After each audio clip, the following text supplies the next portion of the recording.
agak Ini apa intinya sih kita lagi gitu. butuh gosip aja sih Mbak Ben. Oke, kita punya banyak gosip, tenang aja. Tenang, Benny itu gudangnya gosip ya. Waduh. Dia gosip dari keceplosan semua nih. bienal dia tahu. Oh my god.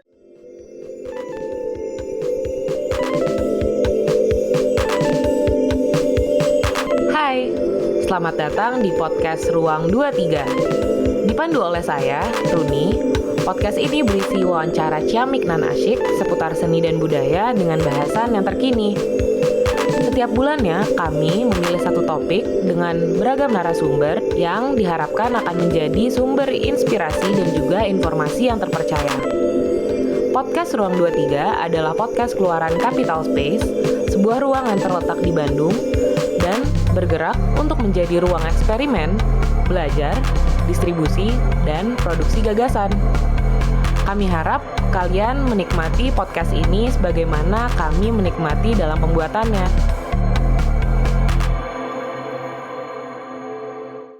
Halo, selamat pagi. Di Sabtu yang cerah ini kita akan merekam podcast Ruang 23 episode ke-7 bersama saya Jakbar dari Kapital dan di sini ada Runi dari Kapital juga. Kemudian Halo. hari ini bintang tamu kita ada Mas Benny Widyo dan ada Halo. Mbak Agnisa Wisesa. Halo. Mas Halo, pagi-pagi. Anjir, bintang tamu nih kayak ini banget ya, kayak talk Iya. show gitu ya. Ayo talk ini. Dan hari ini kita rame, biasanya aku cuma berdua dan biasanya ngebuka suka bingung sendiri. Hari ini ada Jakbar untungnya sudah bersedia. Ini suaraku kedengeran nggak ya? Aman-aman. Oh, aman. Mas Benny ya yang nge-freeze kayaknya. Oh, udah aman. Gerak Oke. Iya. Gila, Oke, kalau gitu. Hari ini Halo. kayaknya kita bahasannya lumayan menarik nih. Cuman sebelumnya kayaknya kita kenalan dulu sama masing-masing narasumber podcast Ruang 23 episode ke-7. Nggak kerasa, Shun? Udah ke-7, Shun? Iya, udah gede ya anak kita, Bunda. Iya, Bunda. Udah Alhamdulillah semakin- ya. Udah gede. SD ini kelas 2. Oke, kalau gitu buat Mbak Agni sama Mas Benny, silahkan Ngapain nih? Oke, Kita kenalin Jatim Bienal apa kenalin diri sendiri nih sebenarnya? Iya. diri dulu aja. Kita berangkat dari sendiri dulu Oh, ya. aja. Nanti perlahan Ya. lah. Bang Tenang, dulu, yang bang nge-bridgingin nih ya. yang Oh, aku nge-bridgingin dulu ada ya. 2 Oke. orang gitu. Baik. Halo, perkenalkan semuanya, namaku Agni. Dulu mungkin dikenal sama teman-teman, apalagi khususnya yang di sekitar Bandung dengan nama Enai. Sekarang aku dosen di Universitas Negeri Malang, kemudian juga ya kalau dosen pastinya ya menulis, kemudian dulu aku lulusan ITB tahun 2014, masuknya tahun 2009, jadi halo teman-teman angkatan 2009 kalau yang lagi dengerin. Sama kemudian lanjut S2 di Goldsmiths University of London. Itu aja mungkin. Keren sekali. Kalau di Lanjut. Goldsmith-nya ngambil apa tadi pendidikan ini ya? Iya, aku ngambil MA Arts and Learning. Sekarang namanya MA Arts and Learning di Educational Studies. Oke. Minder, Shun, Keren minder. banget. Sumpah Mas Ben itu gampang banget kasih tahu ya. Oh gitu. Gampang gitu. banget sebenarnya. Iya. Ini Makanya aku kayaknya kasih tahu. bahasan hari ini S2 aja apa gimana? Jangan Jadi kan bisa dulu, jadi narasumber nih gitu. Nih langsung Benny deg-degan, jadi jangan ya. Kita agak nanti aja kapan-kapan boleh. Iya, tolong agak sensitif ya, tolong ya. Oke, lanjut, silakan Ben. Mas Benny. Ngomong-ngomong Oke. pinter, Mas Benny nggak kalah pinter loh. Gimana Mas Benny? Nah, Aduh, bagus aduh. banget, makasih loh Iya, yang bridging bagus itu. sih yang Itu bagus. bridging sambil ngasih tekanan sih itu sih memang. Halo semuanya, aku Benny Widyo. Karena di Jawa Timur ada beberapa nama Benny juga, salah satunya Benny Wicaksono, tentu teman-teman tahu juga. Terus aku sekarang udah bisa di Tulungagung. Dulu kuliahku di ISI Jogja, angkatan 2010, fotografi. Terus sekarang lagi S2 di UGM, Kajian Budaya dan Media. Dan ini semester terakhirku, bareng sama Bienal Jatim. Jadi aku agak nggak yakin nih sebenarnya. Bisa. Aku kayak tiap bulan tuh udah diubur-ubur sama dosen bimbingku dan sama staf. Jadi yang ubur-ubur 2 orang sekarang. Wah, itu Keren sih. banget. Yang Ini penting untuk diuber-uber. seluruh pendengar, tolong ya doanya kita hanturkan untuk Mas Benny Iya. bersama-sama. Semoga bisa melalui kehidupan ini. Tapi ya Benny walaupun nih S2, maksudnya strugglingnya S2, karena Benny banyak kegiatan lainnya. Kayak gulung tukar. Gulung tukarnya kan banyak kegiatannya. Gitu. Kenalin juga tuh Ben gulung tukarnya Ben. Nah, ini dia Oke, sebenarnya. Yeah. Mungkin aku kasih ini dulu kali ya, pengantar dulu nih. Kayak ini kita langsung ke perkenalan. Sebenarnya karena aku sama Jakbar udah kayak, nih 2 orang yang jadi narasumber hari ini kayaknya emang keren-keren banget nih gitu. Ya, kita udah stalking dulu. Iya, kita udah stalkingnya udah panjang sebenarnya gitu. Kayak sebagai persona masing-masing juga. Mbak Agni sebagai dosen juga sekarang di UM ya. Habis itu ada Mas Benny yang sekarang lagi sangat-sangat aktif di Jatim Piano, kayak touring terus tiap hari ya untuk sosialisasi dan lain sebagainya. Tapi di balik itu juga ada kegiatan-kegiatan di kesenian yang aktif dilakukan sama Mas Benny sama Mbak Agni ya gitu. Boleh diceritain mungkin tadi ada yang gulung tukar dan yang lain-lain? Boleh. Jadi kalau aku sebenarnya aku punya 2 kelompok sih. Kayak pertama tuh aku kan di Jogja sama teman-teman kampus tuh bikin kelompok namanya Pendulum. Terus dari situ juga malah berangkatnya aku mulai aktif lagi. Sebenarnya sempat vakum dari seni-senian gitu karena masalah duniawi tentunya. Terus akhirnya baru balik lagi ke seni-senian itu 2018. Itu bikin kelompok Pendulum. Terus kita sempat pameran di Biennale Jogja 2019 waktu itu. Terus aku juga sempat baca lagi si Thor, kalian kiriman juga kan sempat sama Mbak Pawah tuh. Kami juga aku sama temenku sempat buat karya novel baru juga waktu itu buat Biennale Makassar kayak gitu. Terus setelah itu baru lebih banyak berkegiatan sama Gulung Tukar. Gulung Tukar itu kolektif lintas disiplin, basisnya di Tulungagung, Jawa Timur. Itu juga kepantiknya karena Biennale Jatim ke-8 waktu itu 2019. Berangkat kita bikin kegiatan, terus akhirnya kolektifnya diterusin kayak gitu. Terus malah iseng-iseng kita kemarin selama tahun 2020 itu coba submit funding untuk sebuah kolektif baru, terus kita malah dapet tuh dari Belanda kan, dari Prince Claus. Terus akhirnya kita jalanin proyek selama setahun, ada namanya kolaborasi performance sama proyek pengarsipan. Yang kita lihat kayak itu, kita bikin proyek itu karena kayak apa ya, banyak kan dulu waktu pandemi kita mulai bingung nih mau ngapain waktu kesenian kan, ada yang bikin pameran virtual dan lain-lain. Terus kita coba, udah banyak pameran virtual, kita bikin proyek pengarsipan aja lah, mungkin diperlukan gitu. Sama tetap kemarin akhirnya ada juga pameran di bulan April itu kita bikin. Kita emang sejauh ini kayak bikin pameran tuh lumayan gede gitu, pameran, screening dan program harian. Terus salah satunya juga kita kemarin sempat mengundang beberapa teman dari Bandung tuh kayak Delphi, terus ada si Alfia Radini dari Bandung juga, terus ada namanya Reksi juga dari Bandung, itu dari open call beberapa. Itu sih mungkin sekilasnya soal Gulung Tukar. Mantap sekali. Tapi berarti Mas Benny sebelum-sebelumnya biasanya bikin karya juga kah? Apa selalu fokus ke penulisan? Karena aslinya fotografi berarti ya diisi. Jadi sebenarnya banyak kan, kalau sebelumnya banyak bikin karya, tapi nggak banyak bikin karya juga, cuman lebih banyak ke produksi karya gitu. Terus akhirnya masuk ke benar-benar lebih fokus ke kuratorial dan manajerial itu ya mulai 2019 itu sebenarnya, memilih untuk mengisi kekosongan itu di Tulungagung terutama, karena nggak ada kan yang pasti kebanyakan masih produksi kan, kalau di daerah di kabupaten gitu pasti bikin karya. Cuman pengelolaan, pengarsipan, penulisan itu kan masih jarang banget dilakukan. Jadi ya aku sama teman-teman Gulung Tukar coba mengisi kekosongan itu. Gitu. Oh gitu, oke. Tapi Mas Benny ini aku lihat di Instagramnya, di bio-nya tuh banyak banget ya mention produk, ada fotografi, ada yang wedding, ada yang makanan. Itu bukan double agent lagi dia. Ada berapa? 6 apa? Itu aku mau nanya deh. 6. Gimana cara Mas Benny untuk tetap ngejalanin itu semua gitu? Apakah Mas Benny bikin nih terus nyuruh orang lain gitu yang ngejalanin apa? Kamu nggak boleh tanya rahasia superhero. Oh bener, dapur ya. Dapurnya superhero tuh agak kompleks soalnya, ya Ben? Sebenarnya itu cuma ini aja, sebagian kan emang kan ada kebutuhan buat kehidupan sehari-hari, terus ya kebutuhannya itu nanti buat hidupin yang jenis-jenisnya juga kan sebagian. Ya itu sebenarnya kalau yang produk, yang weddingan, kerjain foto-foto atau desain tuh ya udah buat kehidupan sehari-hari aja. Terus kalau yang kolektifnya akhirnya malah kayak tak bertemukan tuh antara teman-teman pendulum sama gulung tukar. Kayak kemarin tuh yang terlibat di pameran gulung tukar juga teman-teman pendulum juga. Jadi yang jadi programmernya anak pendulum, nanti yang jadi yang ngurus-ngurus produksi juga anak pendulum, yang bikin 3D itu anak pendulum. Jadi akhirnya dari kan pusing nih kalau beda dua-duanya nih nggak bergabung, ya udah tak jadi satu aja. Akhirnya tak ajak-ajak ikut-ikutan semua kayak gitu sih akhirnya. Diakhirinya gitu, jalan semua kan jadinya.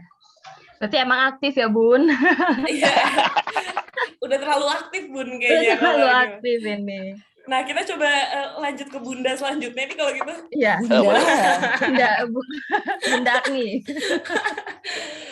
Coba Mbak Tiara. Agni, bisa diceritain kesibukannya selain menjadi dosen, menjadi seorang akademisi ini kayak susah banget nih. Menjadi seorang akademisi muda khususnya ya. Mungkin teman-teman yang tahu jadi dosen muda itu nggak ada enak-enaknya.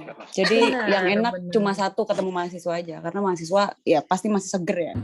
Jadi seneng gitu kalau ngobrol. Cuman ya kegiatanku yang lainnya ya ini bantu-bantu jadi pembantu umum sebenarnya di Biennale Jatim. Jadi kalau misalnya ngapain lagi ya selain itu?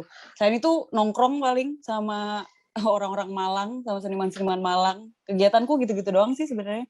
Paling banyak memang kegiatan di kampus tapinya. Jadi nggak sama ini aku juga ada satu yang lagi hiatus sebenarnya, tapi mulai 2018 kemarin kita kick off ada Malang Art Map. Jadi kita mau bikin sebuah map kesenian. Jadi kan dulu tuh kita tuh terinspirasi dari Bandung sebenarnya, karena Bandung punya kan. Tapi nggak Bandung punya. Gitu. Jadi nggak apa-apa. Produksinya cuma dikit gitu. Terus Bandung punya map, terus kita bikin, kenapa Malang nggak bikin map aja? Orang di Malang juga kan institusi yang punya keseniannya itu udah cukup lama gitu. Karena sebenarnya sejarahnya di UM itu juga dosen pertamanya yang mendirikan itu juga orang ITB. Jadi kupikir ini mungkin sebuah coincidence yang sebenarnya bisa ditarik garis linear gitu loh. Jadi ya udah coba aja bikin Malang Art Map, karena sebenarnya di Malang juga banyak senimannya. Kita pengen biar seniman-seniman itu bisa saling membangun, saling membuat koneksi gitu, biar nggak ya ece-ecean lah satu sama lain gitu. Tapi itu paling waktu itu aku sama Delphi sempat main lah ya pas ke tahun lalu awal ke Malang. Mengurus ini Jakbar, kalau masih ingat rencana-rencana residensi pasar seni waktu itu ya. Ingat. Nah, ya. Waktu kita main ke sana, aku cukup ini sih amazed lah gitu sama antusiasme teman-teman yang ada di Malang gitu. Apalagi ternyata banyak juga. Awalnya aku masih lebih familiar mungkin sama teman-teman dari Brawijaya, tapi ternyata dari UM pun sangat-sangat antusias juga gitu orang-orangnya. Dan aku makanya kayaknya kenceng juga nih di Jawa Timur ya kalau misalnya ini justru dilihat. Yang perlu kuluruskan, fakta yang perlu kuluruskan. Jadi buktikan bagaimana nih? Jadi sebenarnya institusi seni, nggak seni sih, karena UM itu basisnya pendidikan seni ya. Jadi basisnya itu mau bikin guru-guru seni, makanya akhirnya lulusan UM itu lebih banyak yang jadi guru seni gitu dibandingkan yang jadi seniman gitu. Nah sekarang kebetulan nih kita tahu educational turn in art semuanya. Nah model guru-guru nih bisa jadi seniman sekarang. Banyak artis teacher yang muncul. Nah ini dia yang kemudian mungkin bikin UM akhirnya sekarang lebih lantang gitu buat berkarya gitu. Jadi yang perlu lulusan itu UM itu udah 52 tahun loh kita memiliki program studi pendidikan seni rupa. Bayangin, 52 tahun, berarti udah cukup lama kan? Udah lama banget malah. Gitu, kalau dibandingkan Brawijaya masih bayi lah, baru berapa tahun, 5 tahun, 6 tahun, kita nggak tahu. Balita ya. Maaf ya teman-teman Brawijaya, tapi this is the fact gitu. So you have to know. Okay? Ini kayaknya episode favorit gue deh, fix banget. Sama ini ya, lupa teman-teman, Mas Benny dan Mbak Agni ini title-nya di Jatim Biennale tuh keren banget. Mbak Agni ini sebagai direktur artistik ya. Ya. Pembantu umum kan tadi aku bilang. Kalau Mas Ben ini sebagai anggota tim kuratorial, bukan? Kebalik guys. Benny itu Gimana tuh? direktur artistik pertama, aku direktur artistik kedua. Jadi Enggak, jadi kalau gini aja dua-duanya direktur artistik, udah gitu aja. udah titel kita sama. Nah, aku tapi jadi menarik, jadi tertarik sebelum kita ke Jatim Biennale mungkin ya. Karena kita berangkatnya dari Ciburial nih, sebuah kabupaten yang nempel tapi sama Dago. Boleh diceritain dikit nggak kalau misalnya bukan kabar-kabar kebudayaan atau kesenian, cuman gimana sih kalau boleh cerita-cerita di Jatim tuh keberjalanan keseniannya selama ini, Mas Benny dan Mbak Agni, mungkin boleh dibagikan karena kemarin sebenarnya udah dapat bocoran-bocoran sedikit sih tentang si Jatim Biennale yang ternyata berkaitan juga sama seni rupa di Jawa Timur gitu. Kalau boleh cerita-cerita selama ini sebenarnya kayak gimana sih biar teman-teman yang ngedengerin nih pada kebayang. Ben. Oke. Langsung dilempar. Bagus banget ini tektokannya. Bagus nih tektokannya nih. Iya. Oke. Gimana? Jadi kalau di Jawa Timur, sebenarnya juga kan kita akan sempat sosialisasi ke 17 kota waktu pertama kali itu, sesi pertama 17 kota. Kalau Jawa Timur kan ada 38 kota kabupaten ya. Terus sebenarnya juga kalau mau dilihat masih tetap kelihatan kayak di mana sih ya terpusatnya kayak gitu, kayak di Surabaya misalnya atau di Malang juga pasti banyak kayak gitu. Cuman di kota-kota itu sebenarnya bukan yang nggak ada, jadi semuanya juga lagi struggling juga untuk menunjukkan apa yang dia lakukan. Makanya kayak Biennale Jatim inisiasi dan upaya desentralisasinya tuh dimulainya dari situ. Kayak ngomongin Biennale Jatim ya harusnya ngomongin Jawa Timur dong, bukan cuma ngomongin Surabaya aja terpusat, apalagi Jawa Timur sangat luas kayak gitu. Gak bisa kita pakai format yang sama dengan format Biennale lainnya di Indonesia atau format Biennale Jatim sebelumnya kayak gitu. Akhirnya dari upaya itu kayak penyebaran itu akhirnya mulai kebaca nih gimana di kota-kota terutama di kabupaten. Kayak sebenarnya aku lebih ini ya kayak ngomongin banyak kayak sambatan-sambatan yang hampir mirip-mirip kayak di berbagai kota gitu. Misalnya soal kayak dukungan pemerintah tuh pasti dibahas tuh hampir di setiap kota tuh kayak ada yang udah berhubungan dengan pemerintah tapi belum dapat dukungan, ada yang bahkan belum dapat dukungan sama sekali, bahkan kota kan dia belum pernah kayak gitu. Kemudian juga sebenarnya ada institusi-institusi yang bisa menghubungkan kayak misalnya Dewan Kesenian gitu kan bisa menghubungkan, sebenarnya juga sebagian besar sebenarnya tuh nggak aktif di Jawa Timur tuh, kayak yang aktif ya pasti kayak di Malang, Sidoarjo, terus ada Jawa Timur, ada Situbondo itu aktif tuh, tapi selebihnya tuh kayak bahkan ada yang nggak aktif dari kapan, kayak di Tulungagung tuh nggak aktif dari 2019 kayak gitu. Terus ada juga kayak gap generasi gitu yang terbangun, kemudian ada misalnya bahkan gap disiplin atau gap medium gitu juga terbangun. Atau bahkan sebenarnya antar wilayah gitu. Kalau di Tulungagung tuh ada kayak ini nggak bisa klop sama wilayah sini nggak gitu. Itu tuh terjadi kayak permasalahan-permasalahan itu ada.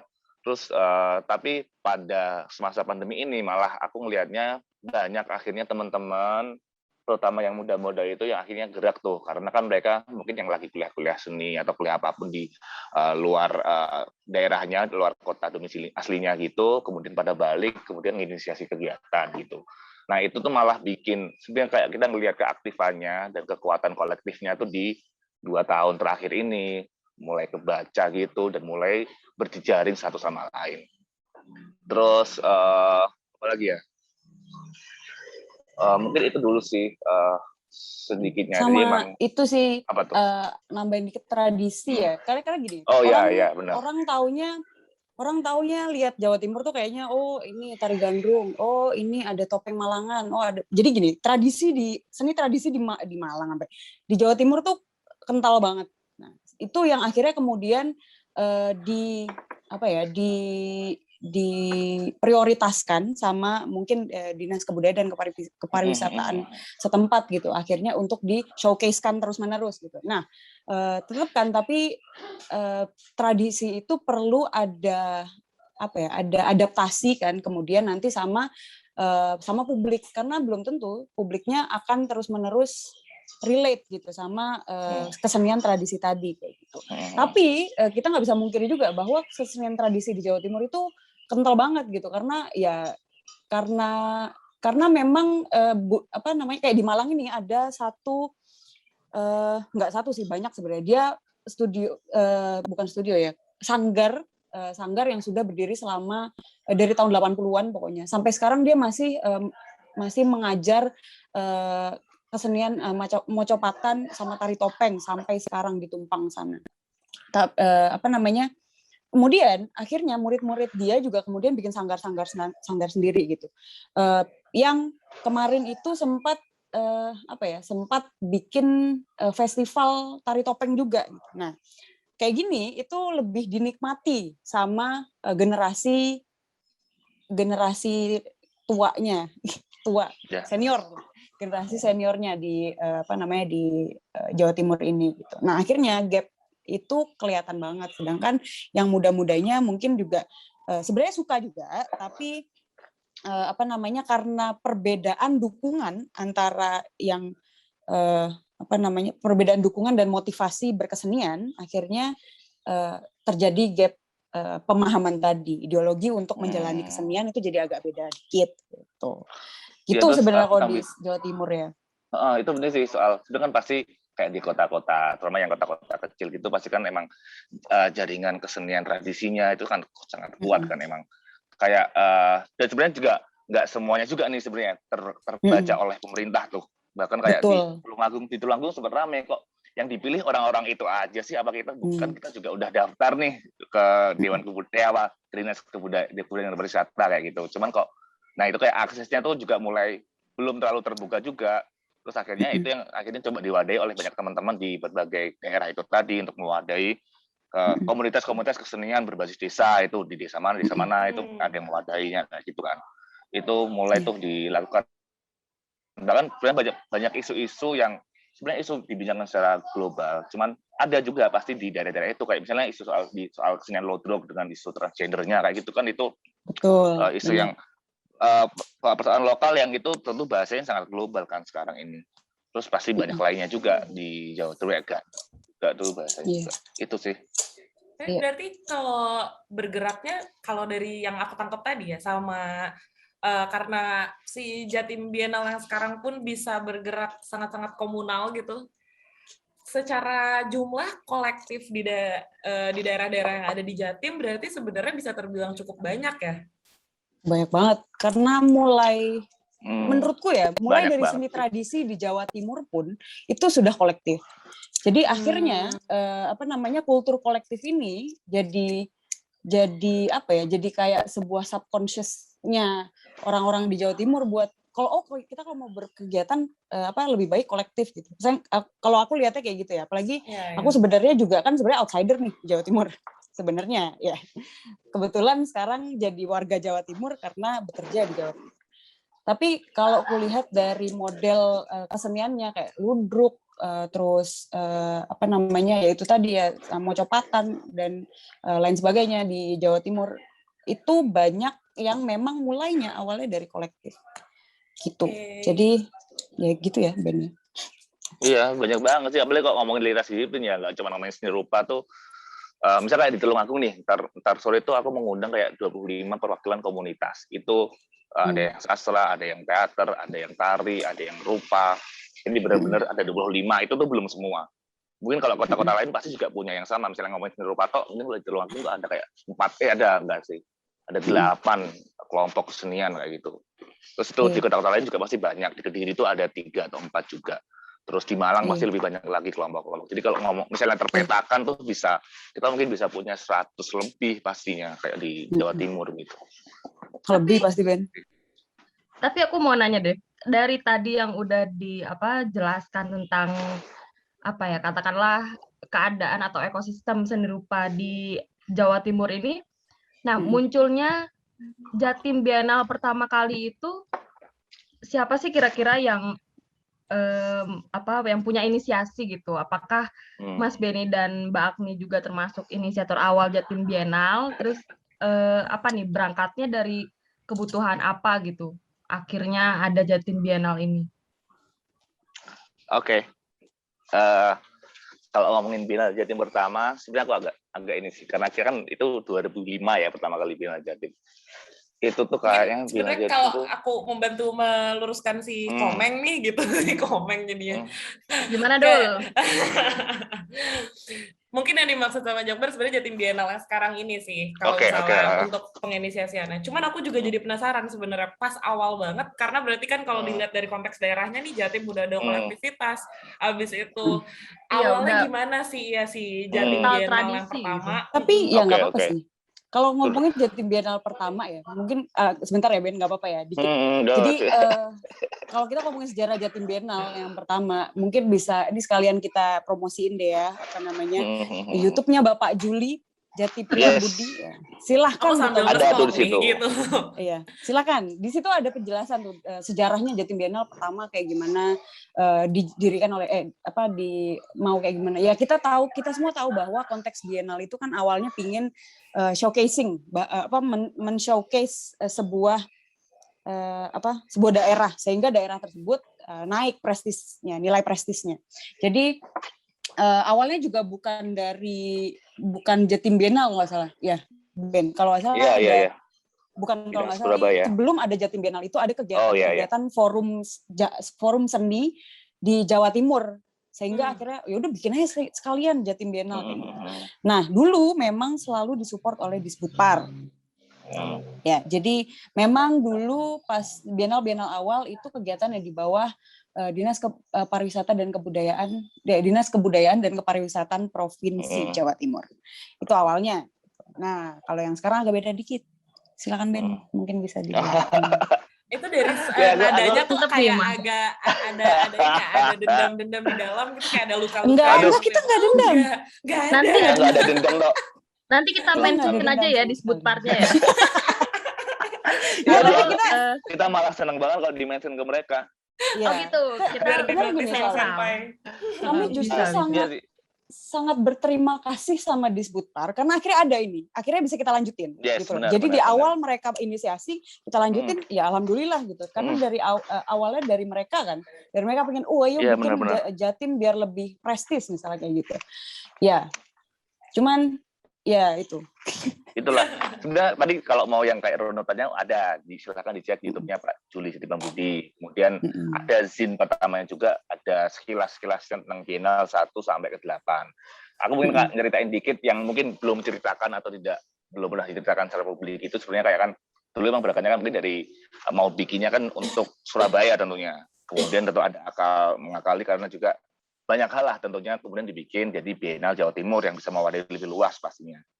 Terus kemudian juga kayak dulu ini kayak cerita-cerita internal aja sebenarnya sempat dibahas kemarin waktu sempat kita kedatangan Pak Kadisbudpar Provinsi Jawa Timur juga sempat cerita beliau bahwa dulu kayak pertama kali yang mau ditawarin jadi kurator juga ada namanya Pak Mulyono itu juga dengan konsep yang sebenarnya sudah tidak terpusat itu, tidak di Surabaya. Jadi dia punya konsep yang itu kayak memetakan jalur sungai, membahas tentang jalur sungai dan kebudayaan dibaca dari jalur sungai itu.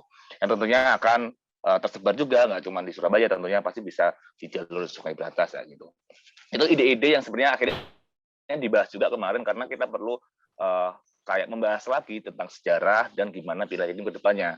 Terus kalau yang ngomongin yang sekarang nih, jadi kan itu tuh berjalan pertama sampai ke 7, itu tuh emang kebanyakan pasti di Surabaya, walaupun sesekali sempat ada di Gresik, ada di Malang gitu, cuman tetap dominannya itu di Surabaya pasti. Kemudian 2019 itu kayak udah selama mungkin sepanjang tahun itu banyak obrolan nih, Biennale Jatim gimana tahun ini, udah tahunnya nih 2 tahun sekali kan terakhir 2017, waktu itu kuratornya yang 2017 tuh ada Mas Ayo sama Asisam kayak gitu. Kemudian 2019 pada dibahas kok nggak ada, sampai Oktober belum ada, November belum ada. Kemudian waktu itu teman-teman si direktur yang sekarang si Komeng Dwiki Nugroho Mukti, kemudian ada direktur programnya sekarang itu si Skala Vegi, kemudian ada kita tuh punya namanya penasihat spiritual namanya Kafid Fahli Toyol, panggilannya Mas Toyol, terus ada termasuk Mas Ayos juga. Waktu itu ya udah digas aja lah, ini nggak bakal dijalankan juga, nggak ada yang mengelola, Terus digas saja teman-teman dalam kesempitan itu, tidak ada pendanaan lain, ya udah kita nggak ada duit, ya udah biar dirayakan bersama bareng-bareng sama teman-teman di Jawa Timur kayak gitu.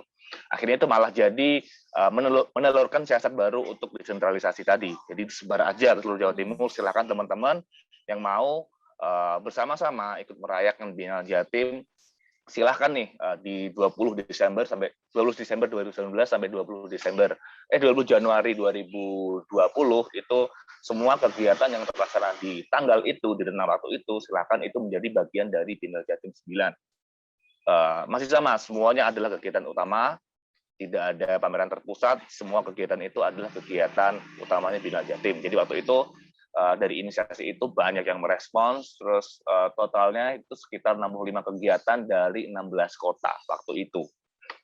Terus dari situ, dari waktu yang singkat, jadi kayak ajakan itu kayak akhir November, sekitar tanggal 20-an ke atas itu ajakan pertama muncul, kemudian itu kan sebulan tuh dari akhirnya berjalannya Biennale Jatim.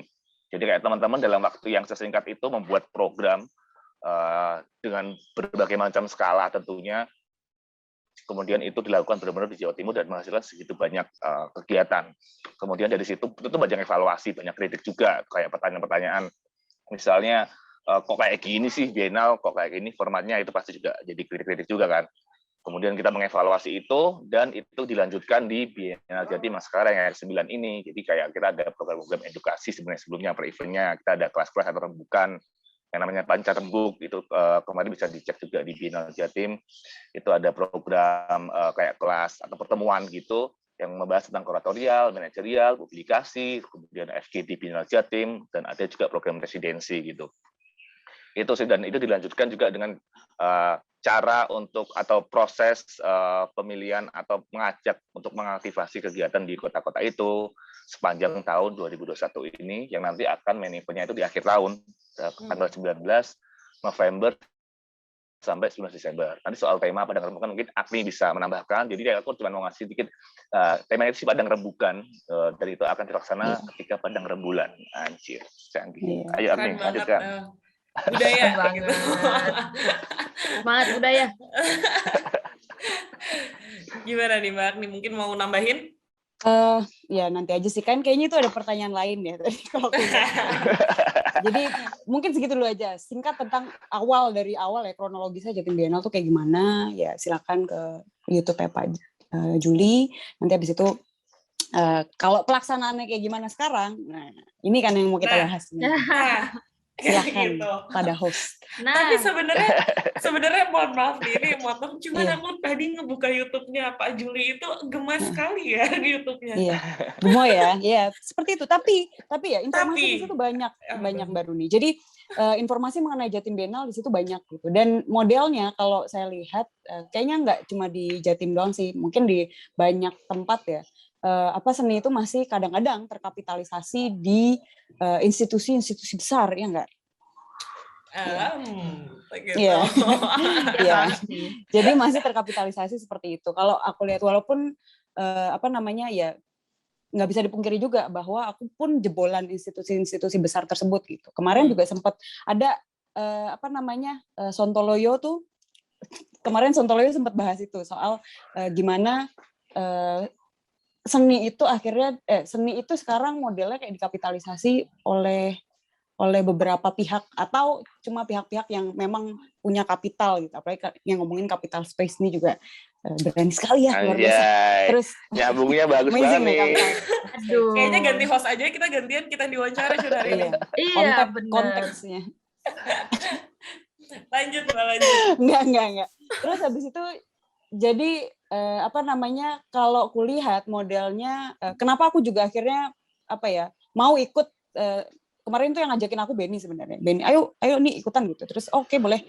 Karena model dari Jatim Biennale 9 ini kan memang penyempurnaan dari model Jatim Biennale ke-8 yang tadi diceritain Benny. Jadi di Jatim Biennale 9 ini kita tetap pakai konsep desentralisasi yang sebenarnya juga udah dari beberapa puluh tahun lalu mungkin ingin dicanangkan, tapi kapitalnya tanda kutip belum ada. Jadi akhirnya tahun ini kelihatannya sudah cukup mumpuni. Kenapa enggak?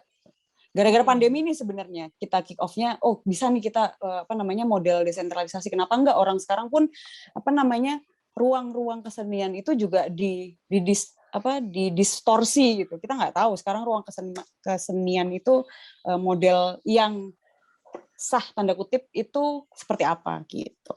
Jadi gitu sih kiranya. Menarik sekali. Oh, aku ada pertanyaan. Tapi kan tadi sudah diceritakan ya proses dan keberjalanannya sampai Jatim Biennale yang sekarang. Nah, kalau dari Jatim Biennale yang sebelumnya aja, yang ke-8 ya berarti? Yang 8 itu ada nggak output yang menarik gitu, yang tidak diharapkan atau tidak dibayangkan pada awal pembuatan gitu. Misalnya apa ya, Jatim Biennale jadi dilirik buzzer politik gitu, atau misalnya ada kritik-kritik dari pihak-pihak yang agak ini mau ada Biennale Jatim nih, setelah Biennale Jatim yang ke-8 kemarin itu terjadi, itu terjadi di Jawa Timur kayak permasalahan soal legal atau enggak, karena kan kalau ngomongin legal juga sebenarnya aku nggak tahu sih akhirnya nanti dimiliki oleh siapa sih Biennale Jatim ini, karena kan sampai sekarang pun sebenarnya Biennale Jatim juga belum berbentuk yayasan kayak gitu kan. Kemudian sebenarnya banyak ada kayak 1 atau 2 kali usaha untuk melegalkan juga si Yayasan Biennale Jatim, cuman belum terjadi, dan itu yang nanti kita ingin usahakan juga untuk kita bisa, kan dengan adanya yayasan tentu nanti kita punya program yang lebih jelas dan terstruktur gitu untuk keberlanjutan si Biennale Jatim gitu kan. Itu sempat ada bulan kayak gitu ketika bulan-bulan Februari 2020 pasca si Biennale Jatim yang ke-8 kayak itu. Kemudian lebih banyak teman-teman melakukan kegiatan yang sebenarnya cukup eksperimental sebenarnya. Jadi kalau teman-teman bayangin gimana eksperimentalnya kegiatan di Jawa Timur tuh, misalnya di performance, ada beberapa performance yang terjadi di Biennale Jatim ke-8, misalnya judulnya Menatap Motor CB kayak gitu. Itu dilakukan oleh teman-teman di Nganjuk karena banyak kan ini modifan atau banyak komunitas motor CB di situ, kemudian dia bikin performance itu. Kemudian dia bahasakan juga, dia ceritakan bahwa di Motor CB itu dia ngomongin kayak ada analogi dengan pemerintahan dan lain-lain gitulah. Tapi dengan benar-benar dia cuma menatap motor CB selama berapa jam gitu. Kemudian ada dilakukan sama si direktur yang sekarang, si Komeng Diki itu, dan ada namanya Wang Wang, mereka bikin performance judulnya Jewo Ketok. Itu mereka berkegiatan selama berapa jam dengan telanjang dada kayak gitu. Kemudian dibahasakan. Dan banyak kegiatan, misalnya sebenarnya aku juga baru tahu, misalnya kegiatan teman-teman Guluntuk itu ternyata diperbincangkan juga di waktu simposium. Kan ada, jadi Biennale Jatim itu nggak bikin kegiatan khusus, cuman simposium itu di Surabaya waktu itu mengundang Mbak Lisis dari IFA sama Mas Hendra juga, Hendra Himawan. Kemudian itu di situ juga ternyata dibahas juga kayak kegiatan, ada nih kegiatan dengan pola-pola yang mungkin mirip style program Biennale lainnya atau style Jogja kalau kata teman-teman nyebutnya, itu terjadi bisa dilakukan di Tulungagung, di kota kecil gitu. Itu juga menjadi bahasan. Dan sebenarnya banyak hal lainnya, misalnya ada yang bersepeda dari Surabaya dari ujung utara ke ujung selatan kayak gitu. Kemudian dia punya satu kata kunci yang dia harus berhenti di situ dan membahas dan mendokumentasikan itu dan dibahas kemudian kayak gitu. Banyak pameran-pameran yang terjadi di kota-kota, terus ada juga waktu itu Unen-Unen Ambiar tuh kayak festival noise gitu, teman-teman Jawa Timur juga kayak terjadi. Aku lupa pas itu baru Biennale Jatim atau pas ke Biennale Jatim terjadi juga di situ. Terus itu sih mungkin yang banyak atau yang bisa diceritakan. Terus teman-teman ini juga sebenarnya kita ada katalognya Biennale Jatim 8 juga sebenarnya, kalau teman-teman perlu melihat kayak gimana persatuan-persatuannya dari tiap-tiap kegiatan yang terjadi itu. Mungkin kalau secara mungkin kalau secara secara lihat top down-nya ada nggak sih sebenarnya, kan tadi kayaknya si Jakbar juga pingin tahu dilirik politisi atau apa gitu ya, maksudnya mungkin efek-efek top down yang kelihatan tuh apa gitu. Sebenarnya kalau misalnya efek top down-nya mungkin nggak terlalu visible ya. Yang jelas gini, sebenarnya Jatim Biennale itu dilihat akhirnya sama banyak kelompok seni di Jawa Timur bahwa ya Jatim Biennale ini adalah salah satu platform buat kelompok-kelompok seni di Jawa Timur buat berkegiatan nantinya gitu loh. Jadi akhirnya Jatim Biennale itu jadi penting buat kelompok seni di Jawa Timur untuk ada supaya mereka punya mereka punya kayak kalau ngebayanginnya tuh kayak tiap 2 tahun nih kita harus ngumpulin laporan atau tiap 2 tahun kita harus bikin sesuatu buat showcasing gitu. Jadi ada excitement tersendiri dari para kelompok seni rupa di Jawa Timur ini buat kemudian ikut Jatim Biennale ini gitu. Karena sebenarnya kalau dari pemerintah sendiri ya mereka ada atau nggak ada ya mereka juga ya nggak tahu ya. Maksudnya kita pun sampai sekarang masih belum dapat kepastian. Walaupun mereka udah oke silakan laksanakan gitu. Tapi korespondensi lebih lanjut mengenai Jatim Biennale ini juga kalau kita mengharapkan terus-menerus dari pemerintah kan kita juga nggak akan bisa jalan gitu. Tapi yang jelas dari kolektifnya itu sendiri merasa bahwa Jatim Biennale itu penting untuk ada sehingga kolektif ini kemudian bisa membuat sesuatu yang memang jadi kayak tiap 2 tahun nih kita sudah mencapai ini kayak gitu kan. Memang Biennale kan awal mulanya itu juga ada unsur seperti itunya gitu. Mungkin itu sih yang justru lebih disadari sama teman-teman di Jawa Timur bahwasanya Jatim Biennale ini akhirnya perlu ada supaya teman-teman di Jawa Timur itu bisa bisa berkegiatan dan kemudian kegiatan ini dicatat, kemudian catatan ini juga bisa masuk ke catatan sejarah misalnya. Apalagi mungkin kalau tahu Patisna ya, kita kalau tahu Patisna dulu tuh saya di sidang sama Patisna kayak gini. Semua kegiatan yang ada, semua kegiatan seni yang kemudian dicatat itu sebenarnya bisa jadi catatan sejarah tuh Patisna tuh. Jadi itu yang saya ingat-ingat. Terima kasih Kapito gitu, bikin guys. podcast sebenarnya biar ada catatan gitu kan. Jadi ini jadi sejarah nanti. Tapi ini berarti mulia sekali ya niatnya Jatim Biennale ini benar-benar suatu gerakan mulia ya. Ya, enggak juga. Mulia. Aku ngelihatnya ini sih. Mungkin bukan aja sih. Tapi aku cukup amazed sih waktu kemarin pas diceritain tentang gerakannya Jatim Biennale gitu. Nah, mungkin ini adalah waktu yang tepat untuk Mas Benny ataupun Mbak Agni menceritakan sebenarnya apakah itu dan bagaimana Jatim Biennale yang ke-9 ini, si Padang Rembugan ini berjalannya itu seperti apa sih? Dan yang selama ini udah dilakukan seperti apa? Gitu. Dan kedepannya bakal ada apa lagi? Oke, ada dulu deh Agni. Aku mungkin cerita tentang Padang Rembukan ya. Jadi tadi kan Benny sempat menyinggung Padang Rembukan itu nanti juga memberikan teaser bahwa kita nanti akan melaksanakan kegiatan pas Padang Rembulan. Sebenarnya nggak cuma itu juga. Jadi kita juga karena kita punya penasihat spiritual juga. Jadi pemilihan tanggal 19 November sampai 19 Desember pembukaan pas Padang Rembulan itu juga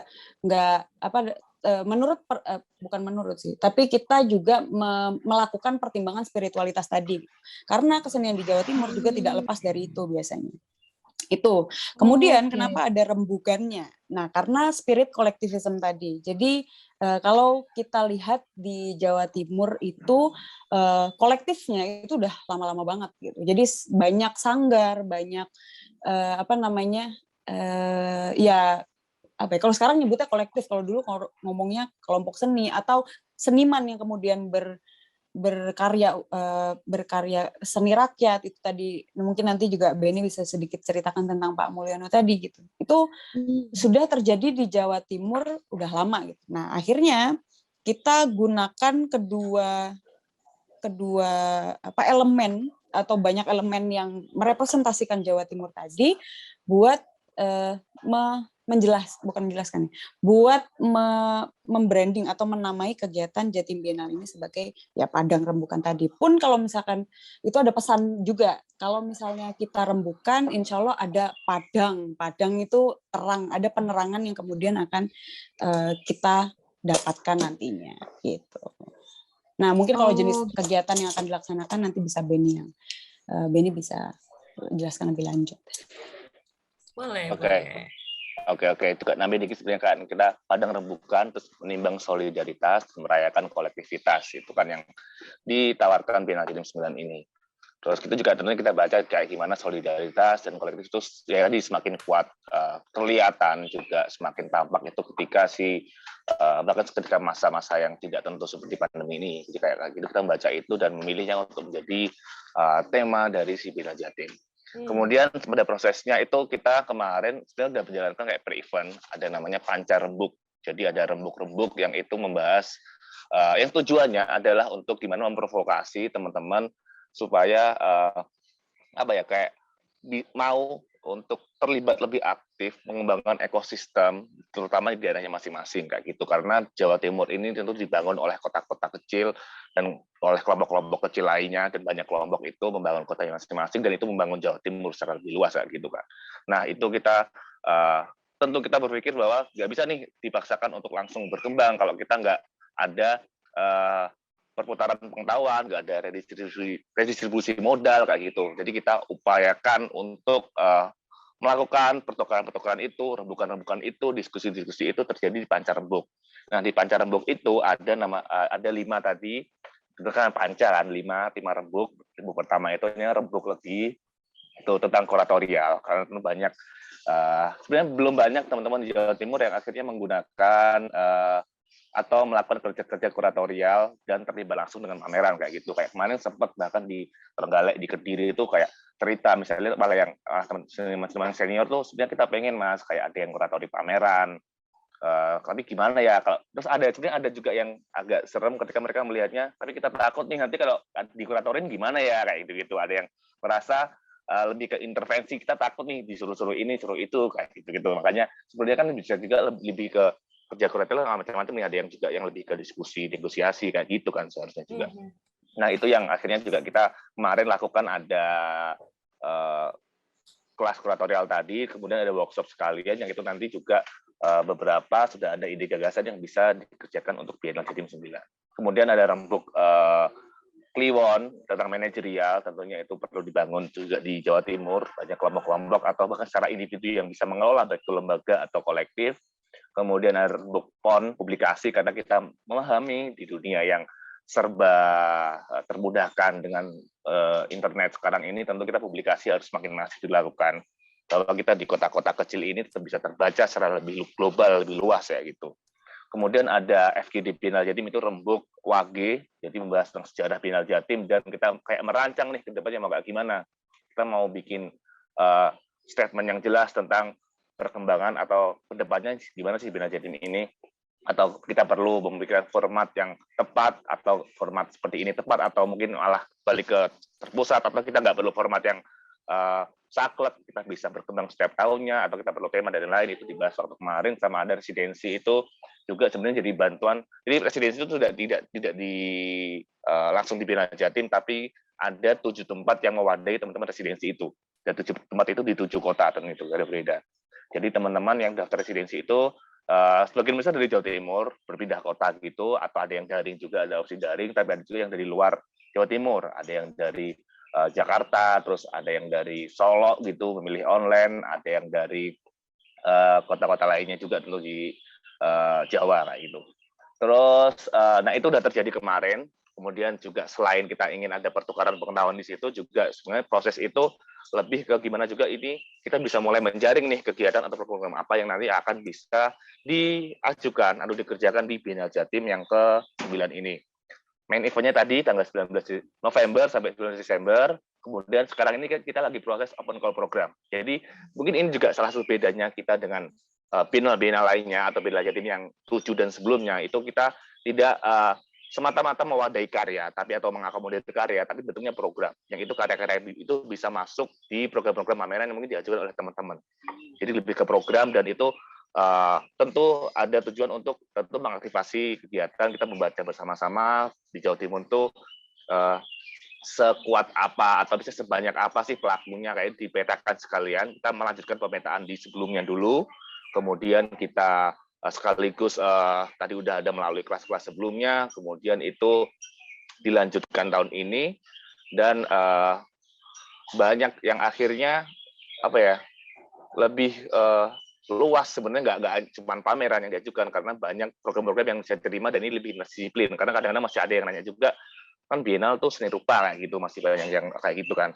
Jadi kita harus menekankan itu bahwa ini tuh pesta seni budaya bareng-bareng nih, nggak cuma seni rupa, tapi semua kayak performance bisa diajukan, mural bisa diajukan, kemudian ada workshop, diskusi, talk show, atau ada mau mengajukan program riset kayak gitu, mau pembuatan jin gitu juga boleh. Jadi benar-benar sangat beragam dan kita inginnya seliar mungkin nih kayak gitu, karena aku senang banget mengutip kata-katanya si direktur Psikomeng. Ini kayak kita tuh menandai tiap 2 tahun sekali kayak pencapaian artistik kita tuh sejauh mana sih tiap 2 tahun sekali kayak gitu. Jadi 2 tahun ini kita tandain, 2 tahun lagi kita mau gimana sih, kita mau melampaui ini atau kita mau mencoba bola artistik lainnya atau gimana. Nah itu kan yang akhirnya kita lihat dari pentingnya Biennale itu terjadi setiap 2 tahun sekali itu. Buat nama programnya. Kemudian sudah kita ada lainnya, kita juga sering merilis tulisan di website, ada podcast juga, kita namanya Rembuk Rekam, kayak gitu nama podcastnya. Jadi rembukan juga. Semua rembukan ya? Tetap. Iya. Ini nama programnya lucu-lucu ya. Ada Rembuk Kliwon, ada Rembuk Rekam. Benar-benar. Terus ada juga kita ini penerbitan khusus nih. Ini penerbitannya itu ada namanya Terbit Terang. Jadi itu ada, kita udah mengadakan 4 zin, udah rilis 1 zin, bisa dicek di website. Kemudian ada rencana 2 buku. Buku pertama itu kumpulan tulisannya Lek Budi, sekitar 36 tulisan, yang itu sebagian besar dimuat di majalah Saraswati waktu itu. Kemudian ada 1 buku antologi tentang solidaritas seni dan kolektivitas kayak gitu. Jadi itu nanti akan dirilis ketika main event tanggal 19 November sampai 11 Desember. Terus nanti kita di akhir tentu akan menyusun post event katalog yang itu merangkum semua kegiatan yang terjadi di Biennale Jatim 9. Jadi semua kegiatan itu kegiatan utama. Kita nggak bikin pameran khusus atau pagelaran khusus, tapi semua yang diajukan nanti itu jadi pameran atau kegiatan utama Biennale Jatim. Kita cuma membuat pembukaan itu nanti di Banyuwangi, di ujung yang timur, kemudian penutupan di Magetan, ujung yang barat. Kemudian nanti ada simposium. Nah, kita itu kan mewadahi 38 kota kabupaten.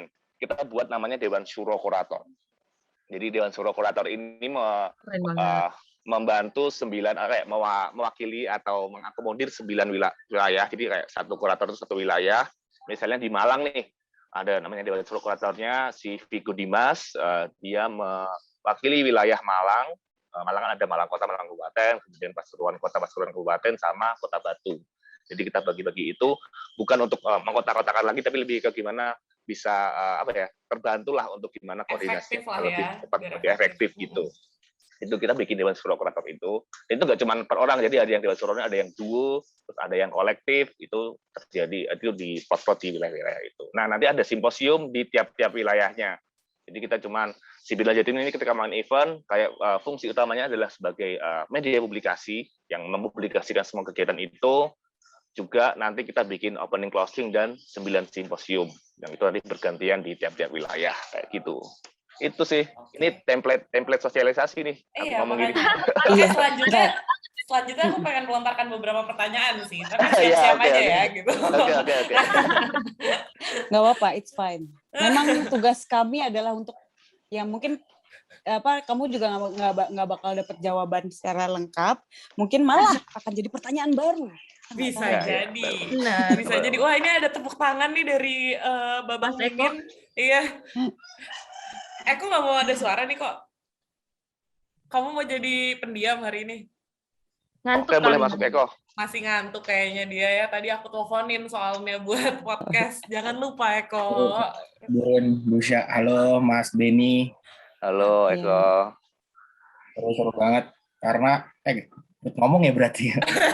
Boleh, udah ngomong, udah masuk nih. Iya, udah ini. Langsung nyemplung aja kok.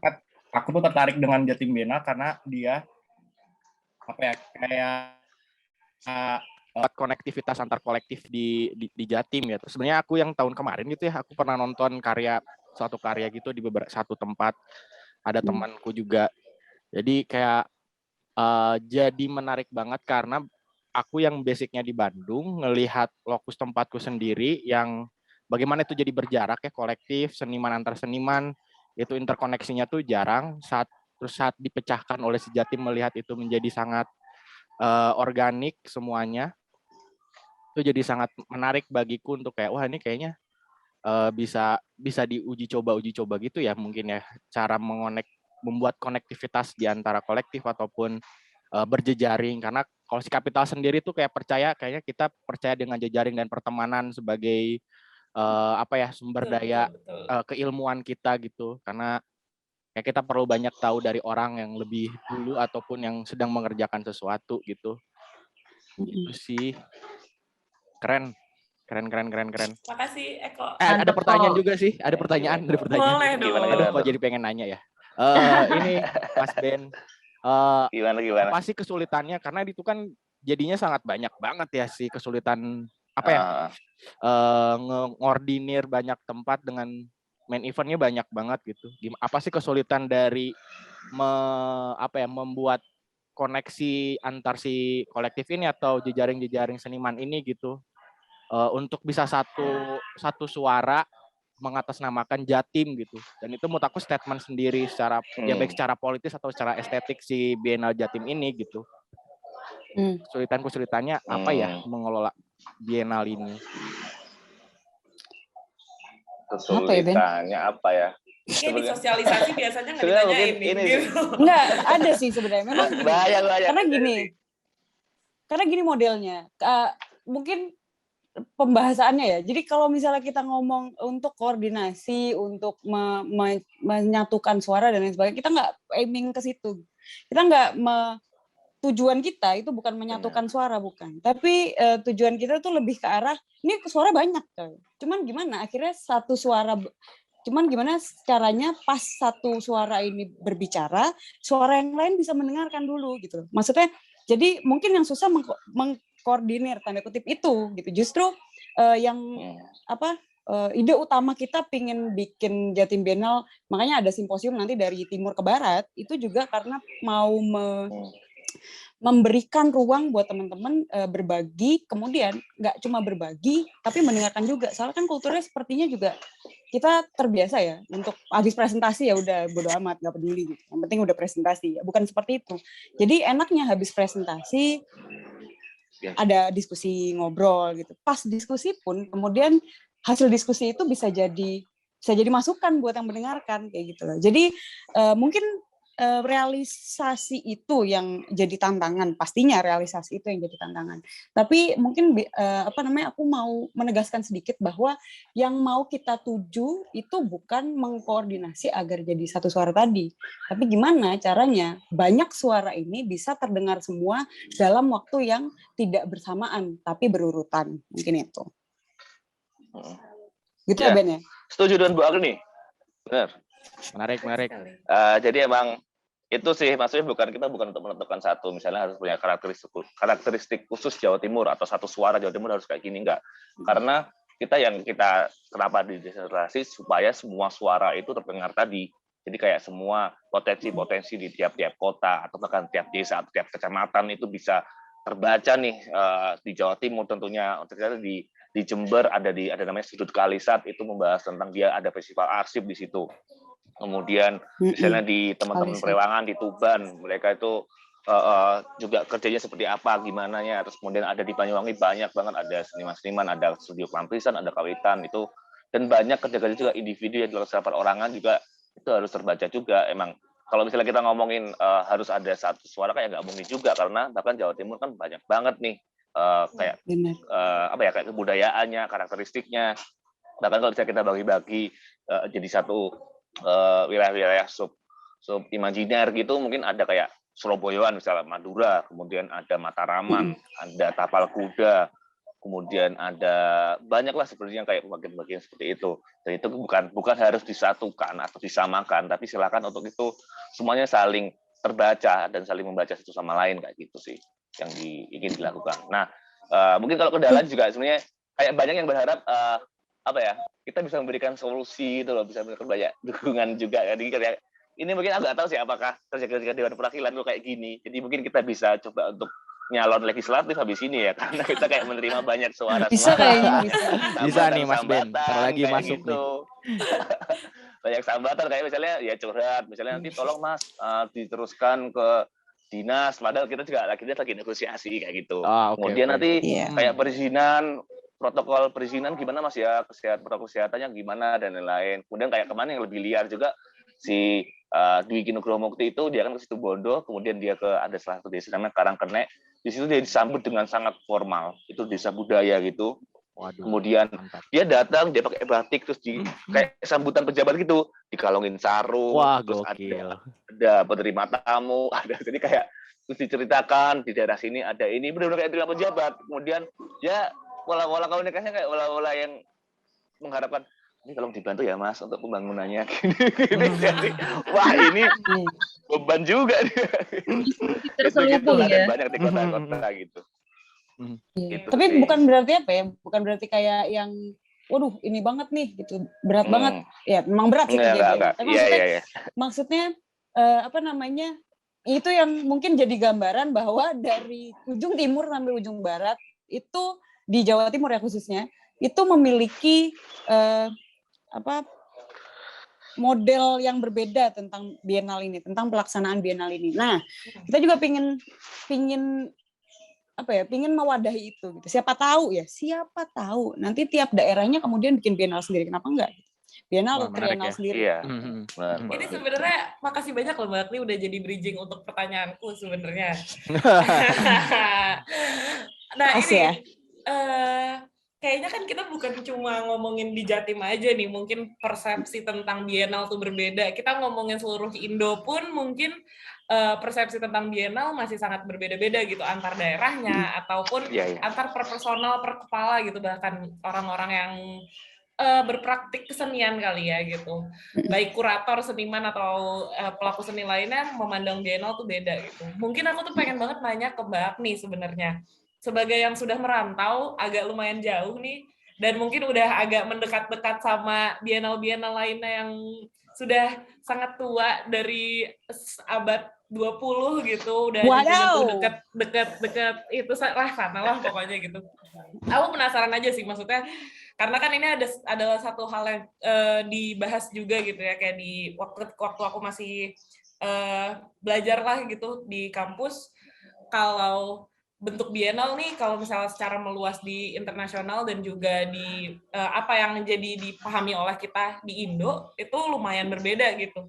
Nah, aku penasaran sih, justru pengen nanya kalau dari pandangan Mbak Agni sendiri kayak gimana sih gitu. Soalnya aku jadi ngeliatnya menarik banget di mana Jatim Bienal ini benar-benar bisa jadi wadah apa ya, tadi aku jadi nyata tuh kayak wadah belajar, wadah perluasan misi kegiatan-kegiatan keseniannya, wadah pertukaran, aktivasi dan semuanya gitu. Dan itu kan sangat-sangat konteks lokal ya gitu, ngelihat problem lokalnya juga, apa yang udah ada dari berangkat di wilayah lokalnya gitu. Nah, kalau dari Mbak Agni ngeliatnya gimana sih? Ini ada perbedaannya sebenarnya kalau kita nyebut bienalnya doang ya nih. Jadi agak kemana-mana, tapi aku penasaran aja sih. Ya tapi nggak apa-apa sih, karena itu memang yang awal sebelum aku akhirnya memutuskan, udah deh gabung nggak apa-apa gitu.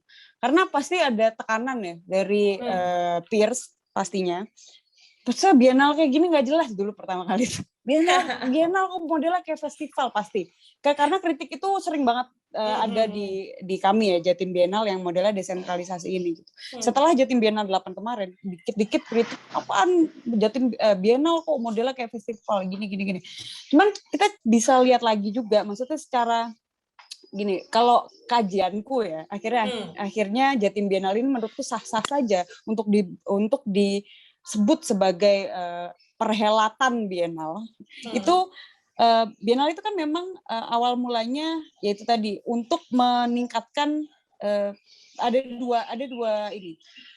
dua tujuan. Pertama itu untuk meningkatkan nilai prestis dari sebuah tempat, atau yang kedua itu untuk memberikan kayak bukan laporan ya, kayak stamp gitu loh. Oh, ini 2 tahun ini kesenian yang sudah terjadi di area itu sudah sejauh ini kayak gitu. Karena kan model kita lihat bahwa model Guangzhou Biennale itu beda dengan model Sydney Ya. Biennale. Kemudian model Vienna, apalagi Vienna, apa? Vienna bener. Venice, Vienna sih. Venice Biennale berbeda dengan Shanghai Biennale gitu. Kan beda-beda ini semuanya gitu. Jadi model Biennale itu menurutku bukan bukan Biennale tuh harus bisa mewakili kotanya dan lain sebagainya. Ya benar juga, atau harus menggunakan nama-nama besar, benar juga, bisa juga. Jadi kalau dilihat dari semua kesejarahannya, yang namanya Biennale itu pasti ada catatan kebudayaan, yang kemudian catatan kebudayaan ini perlu dipertanggungjawabkan. Nah, menurutku Biennale Jatim ini bisa jadi platform ya buat nanti melanjutkan catatan kebudayaan itu karena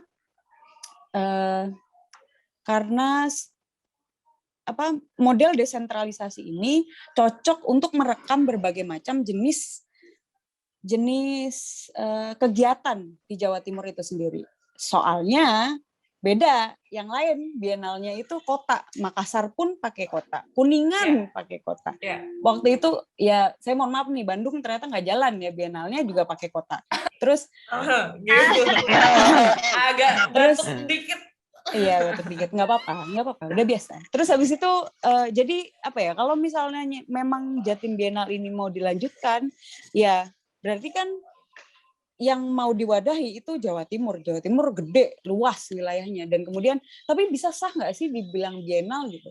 Ya itu kan tergantung kajian seni di hari-hari nanti, ya kan? Maksudnya kalau sekarang ya, kalau saya sih senangnya, makanya saya senangnya kerja sama teman-teman Biennale sekarang itu ya udah kerjain aja dulu. Kita kan nggak tahu ya apa yang terjadi nanti. Ini bisa jadi catatan kesejarahan atau bisa jadi ya udah flop aja gitu. Tapi ada usaha dari Jawa Timur itu sendiri, dari kolektif di Jawa Timur itu sendiri untuk membuat sebuah ekosistem.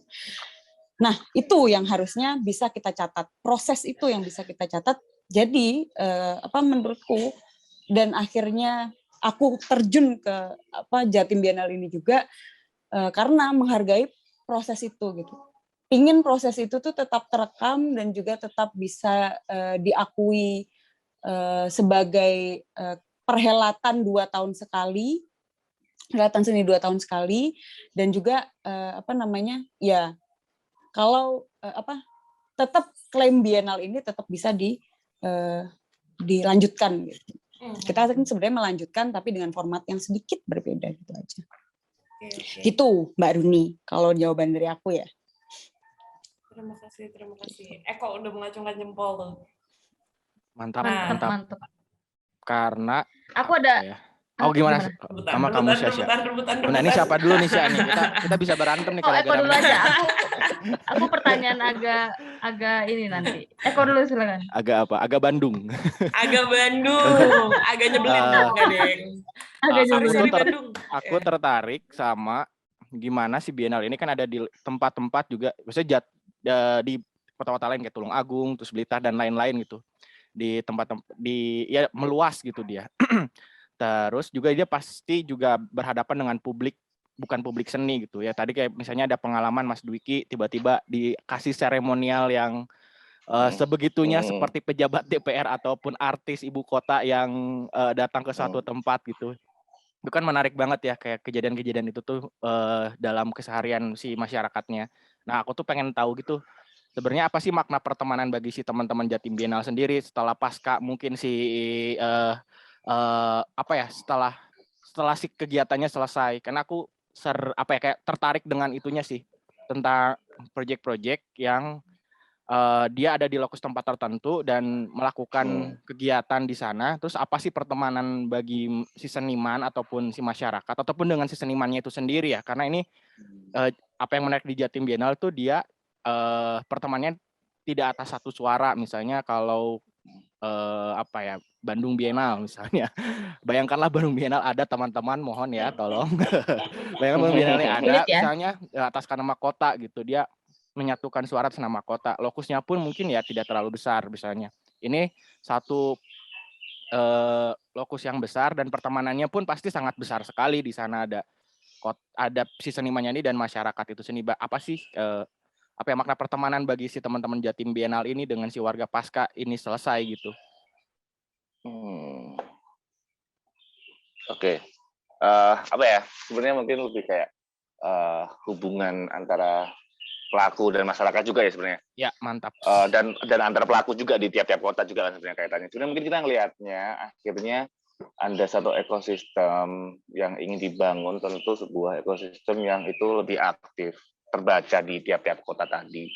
Kemudian suportif juga, tentunya dengan hal yang berjejaring, ada suportif dan tentu ada poin kompetitif juga pastinya. Nah itu juga yang sebenarnya kita lihat itu akan membuat gimana jadi lebih dinamis pergerakan seni budaya di Jawa Timur kayak gitu.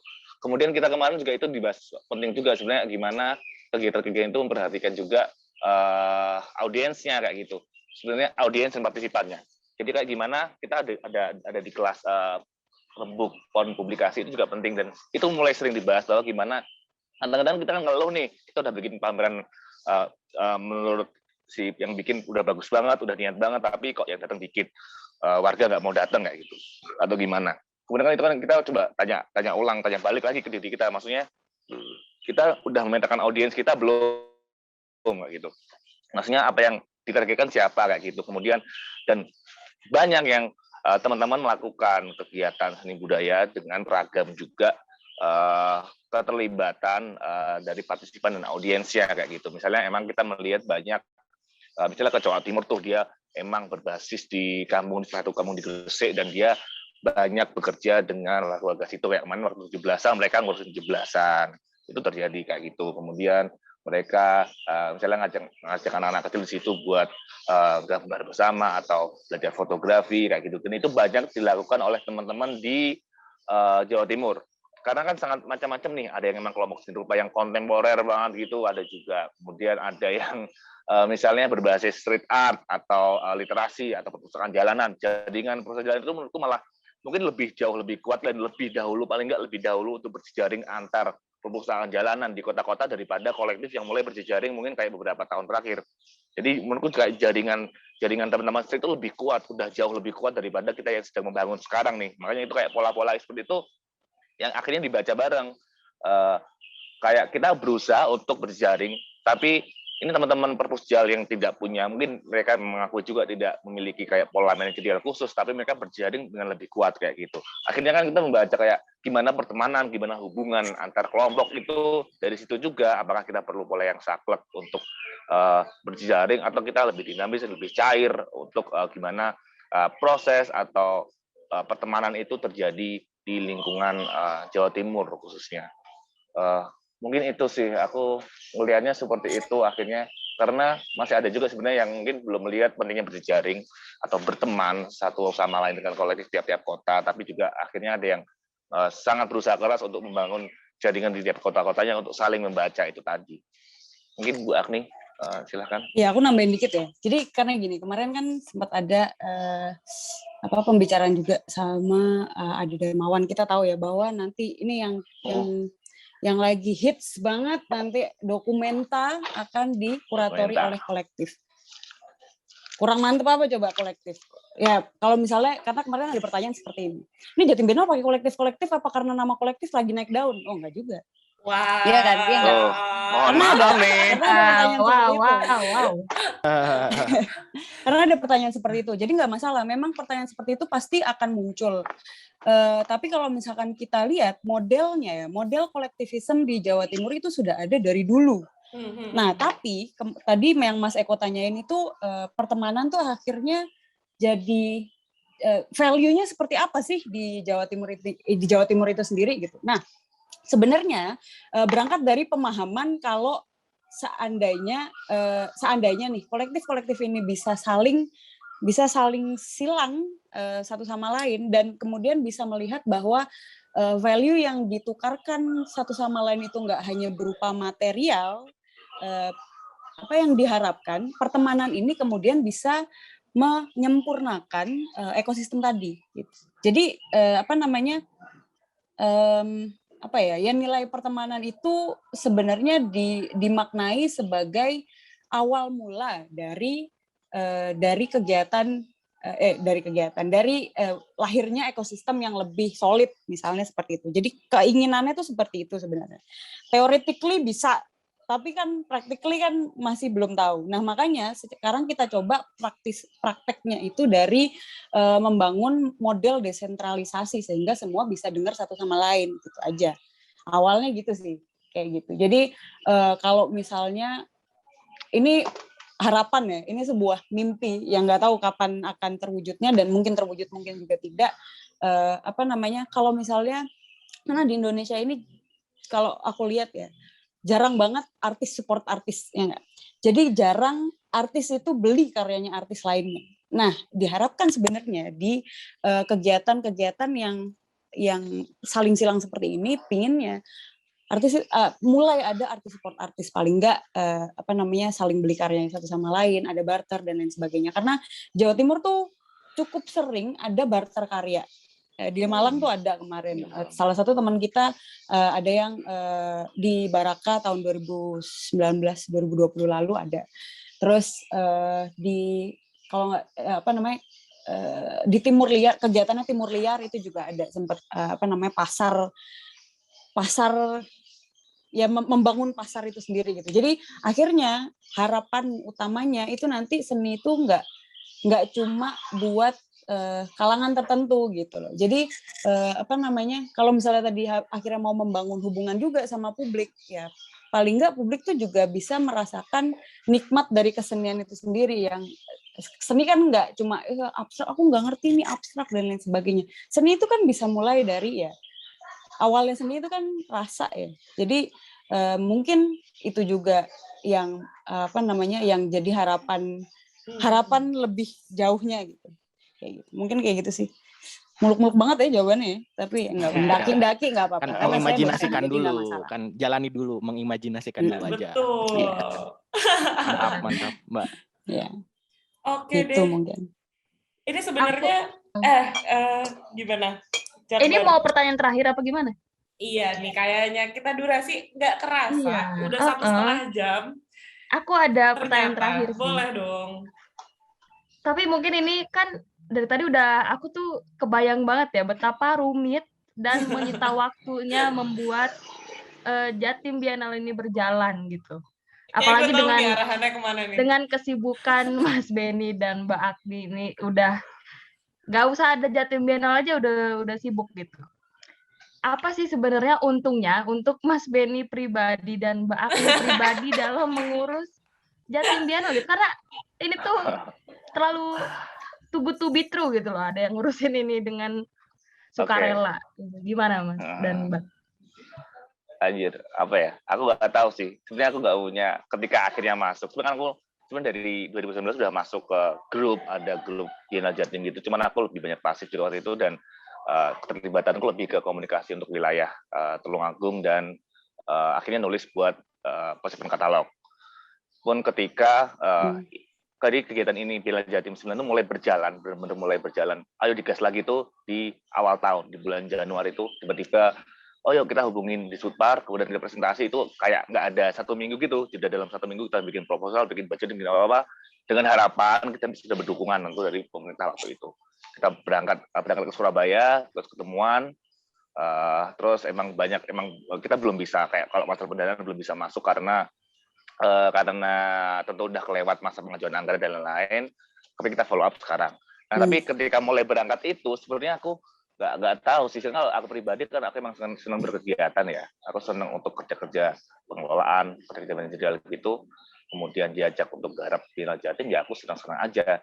Cuman yang akhirnya aku merasa mendapatkan benefit ketika sekarang berjalan adalah aku bisa ketemu dengan banyak pelaku seni di kota-kota, terutama di Jawa Timur. Terus kita kayak punya kegelisahan atau masalah-masalah bersama gitu, yang itu mungkin permasalahan itu lokal tiap-tiap kota, tapi kita punya kesamaan satu sama lain. Kemudian jejaring itu malah semakin kuat. Sebenarnya itu sih yang aku merasa saat ini benar-benar dapatnya di situ. Dan aku senang banget bisa ketemu sama banyak orang itu di Jawa Timur. Akhirnya ketemu teman-teman yang di Bojonegoro yang nggak pernah kesana sama sekali, akhirnya punya teman di sana. Kemudian di Malang jadi punya banyak teman juga. Dan misalnya ini kayak apa ya? Anggaplah investasi jangka panjang lah untuk jejaring itu tadi sebenarnya. Itu sih sebenarnya. akhirnya. Kalau Mbak Agni gimana nih? Ini ya, kalau aku membandingkan sih sebenarnya, akhirnya mau ini nggak apa-apa deh ikut Jatim Biennale gitu. Maksudnya karena gini, sejak aku pindah dari Jakarta, dulu kan aku di Jakarta sebenarnya sebelumnya. Dulu sempat mau gabung Good School, tapi kemudian terlanjur basah di Universitas Negeri Malang, akhirnya ya udah ke Malang aja. Tapi gini, aku lihatnya, karena aku berkaca dari sebelumnya aku mau join Good School, terus aku lihat di Jatim ini punya potensi seperti itu, akhirnya itu yang memotivasiku untuk ikut Jatim Biennale, untuk ikut ngurusin Jatim Biennale ini sih sebenarnya. Karena gini teman-teman, ini sorry to say dan mohon maaf banget buat masyarakat Bandung dan sekitarnya. Gimana tuh? Spill. Karena rasa seperti ini yang aku nggak dapatkan waktu itu pas aku berkegiatan di institusiku dulu pas aku S1. Jadi mungkin ini newfound experience yang kemudian ternyata menarik juga ya, ternyata bisa ya digarap seperti ini. Ternyata kesenian juga tidak harus A, tidak harus B, tidak harus C seperti itu. Itu yang membuatku akhirnya join ke Jatim Biennale. Terus juga seni-seni yang dilakukan di Jawa Timur itu relatable. Bisa dipahami nggak sih? Jadi seninya itu nggak yang aku kudu mikir abot-abot gitu ya, nggak perlu mikir berat-berat gitu untuk memahami seni itu sendiri. Apalagi kalau misalkan kita baca banyak buku ya, kita baca banyak buku tapi ujung-ujungnya seni apa sih? Rasa. Ya nggak sih? Estetika itu apa sih? Rasa. Ujung-ujungnya rasa. Jadi kalau misalnya aku mau berkesenian di Jawa Timur, terus ndaki mesti bikin karya yang ke instalasi, terus seni media baru dan lain sebagainya. Kalau misalkan secara media harus advance atau secara konsep dan konteks harus advance, itu malah jadi nggak masuk gitu. Jadi kenapa aku mau ikut Jatim Biennale? Karena karena seni-seni yang kutemukan itu relatable semuanya. Seni-seni yang kutemukan itu nggak jadi seni yang jauh dari masyarakat gitu. Jadi apalagi aku dulu belajarnya art and learning ya. Jadi model estetik yang kupelajari itu adalah estetik yang bisa bisa membuat orang belajar juga. Belajar baik itu belajar tentang seni, belajar tentang hal sekitarnya dan lain sebagainya gitu. Jadi menurutku dengan join Jatim Biennale dan dengan bisa kenal dengan berbagai macam kolektif kesenian di Jawa Timur, itu justru mendekatkanku dengan praktek kesenian yang dekat dengan masyarakat juga. Itu sih. Menarik sekali. Menarik banget. Mantap. Mungkin kita buat penutup nih. Eko mau nambahin lagi? Enggak, cukup. Oke. Buat penutup, biasanya tuh kalau misalnya kita lagi ngomongin acara kan pasti nanyainnya harapan ke depannya dari acara ini dapat apa atau apa. Cuman kayak ini kita udah cukup dapet itu tuh dari tadi. Nah, mungkin aku pengen nanya sih untuk terakhir banget nih, setelah Jatim Biennale ini sendiri, harapan dari personalnya Mas Benny dan Mbak Agni, kalau boleh tahu, kalau bisa di-sharing, kita pengen tahu sih gitu. Mungkin untuk Mas Benny semoga S2-nya itu tetap pertama kita doakan. Tapi saya doakan. Di luar itu nih untuk dalam praktik dalam keseniannya kira-kira ada harapan apa sih setelah ini?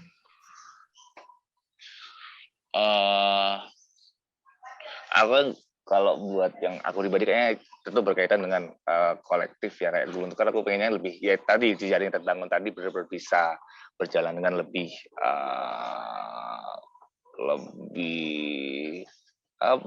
lebih progresif lah mungkin aku pengen kayak gitu. Terus sebenarnya kalau aku mungkin malah kebayangnya apa yang pas kayak Jatim Biennale pengennya nanti akhirnya Biennale Jatim ini bisa jadi platform tadi, bisa jadi wadah bagi para pelaku seni Jawa Timur untuk tadi saling misalnya mau menginisiasi kegiatan, saling terbaca, terus pengen kayak kelas-kelas Pancarembuk itu kemarin itu kayak istilahnya ya jadi pilot project juga untuk pertukaran pengetahuan atau jadi ruang alternatif untuk pertukaran pengetahuan itu lebih sering terjadi juga di Jawa Timur tentunya supaya nanti pengen bangun ekosistem seperti apa, ayo mari kita bangun bersama setelah kayak pasca Biennale Jatim ini nanti kita udah saling kenal, udah saling tahu, udah bisa saling berkolaborasi gitu, bisa saling lintas disiplin. Nah itu sih yang sebenarnya aku harapannya mungkin segitu aja, tapi itu juga cukup berat sih sebenarnya kayak banyak lagi. Itu sih paling ya. Aku nih kali enggak sih, enggak banyak sih. Ya harapanku tadi udah aku sebutkan sih. Jadi aku sih berharapnya sudut pandang seni itu nggak cuma ini muluk-muluk banget, kayak daki banget, tapi dengan bertemu dengan berbagai macam jenis seniman, berbagai macam jenis praktek di Jawa Timur itu sendiri, aku berharapnya sebenarnya yang namanya kesenian itu nggak cuma satu kutub gitu. Jadi bahwa seni itu harus bisa bukan dikaji ya, harus bisa kemudian jadi refleksi buat orang-orang sekitarnya juga. Yang aku harapkan sih gitu sebenarnya. Jadi nggak cuma seni yang bagus tuh seni kontemporer itu ya. Seni kontemporer apa sih sebenarnya gitu. Seni yang bagus itu seni instalasi dan lain sebagainya ya. Itu sih. Jadi aku harap model-model kesenian yang sifatnya relatable itu jauh lebih mudah diterima oleh berbagai macam masyarakat seni. Gitu sih. Mantap sekali. Itu aja sih yang bisa aku bilang sih. Applause. Udah kedengeran nih di mikrofonnya. Terima kasih banyak kepada Mas Benny dan Mbak Agni yang sudah bersedia menjadi narasumber podcast Ruang 23 episode ke-7. Terima kasih banyak, dan kepada teman-teman Eko dan Jakbar yang sudah mau menemani di episode kali ini. Kita doakan semoga Jatim Biennale yang ke-9 ini sampai nanti acara puncaknya di Desember berarti kan ya? Sampai ini dong, sampai pos acara dong. Sampai publikasi 10, 11, 12. Yoi. Kan nanti main ke Jawa Timur dong. Tenang. Kita nanti langsung ya berjejaringnya coba kita lakukan nih antara Ciburial. Nanti kita ada. Boleh. Ciburial bikin kita ada ini. Ciburial ngerespon Tulungagung bisa loh ya. Nah, bisa banget. Mau kolaborasi nggak nih? Wah, ayo. Ntar kita, ayo. Mas Benny, tenang. Jatim Biennale dulu, S2 dulu, baru nanti sama Kapital ya kita bikin kolaborasi Tulungagung. Oke, cool. Langsung ada manajernya gini, Mas Benny. Nanti aku fix sama Delby dulu. Nah, benar. Langsung aja, kita mah siap kapanpun. Besok juga jadi. Mau ada agenda ini loh. Agenda apa tuh, Mas? Agenda keliling tuh. Boleh tuh. Karena kan bakal banyak kegiatan kan, jadi ntar mau ada kayak travel seni gitu di beberapa daerah. Itu kabarin aja Mas tanggal berapa nanti kita berangcut. Nanti kita rilis ini kok. Nanti kita akan rilis program. Jadi pastinya setelah program-program masuk kita akan rilis kapan saja programnya dan simposiumnya dan gimana cara mengakses program-programnya itu nanti akan ada juga di nggak cuma di Instagram tapi juga bisa di website, diakses di website. Oke. Mantap sekali. Keren banget. Terima kasih banyak kepada kembali lagi para narasumber dan teman-teman Kapital yang ada hari ini, dan terima kasih banyak untuk seluruh pendengar yang sudah mendengarkan. Kalau memang ada yang mendengarkan sampai akhir ini, wah, ini kalian pendengar sejati berarti, atau pendukung Jatim Power, bukan Jatim Power sih, beda dong. Jatim Power Tapi pokoknya semoga lancar semuanya, semoga kedepannya akan terjalin lebih luas lagi kolaborasi dan juga kerjasama yang bisa dilakukan lah antar wilayah pun, antar pulau pun, itu semoga ya ke depannya. Dan semangat-semangat kolektif ini semoga tidak akan padam ya teman-teman. Semoga kita patahkan kata-kata dari Bapak kakak itu yang bilang kalau misalnya, tadi gimana ya yang dibilang kepantik cuma karena adanya kuratorial dari kolektif karena itu, lagi semoga itu terpatahkan gitu ya, kayak ini bukan hit semata. Oke deh kalau gitu, terima kasih banyak teman-teman yang sudah mendengarkan. Semoga kita bisa bertemu lagi di episode Ruang 23 selanjutnya. Oke. Sukses selalu Capital Space. Terima kasih, Mbak Agni. Terima kasih banyak. Eko, Pantun penutup, pantun penutup. Indonesia Atau menurut negara dong, ayo dong. Indonesia negara hukum. Assalamualaikum. Kita udah Bagus. kenal Waalaikumsalam. berapa tahun tetap aja kok itu yang kamu omongin capek kok. Oke deh, dadah Mas Benny. Terima kasih Dadah. banyak. Thank you teman-teman semuanya. Iya.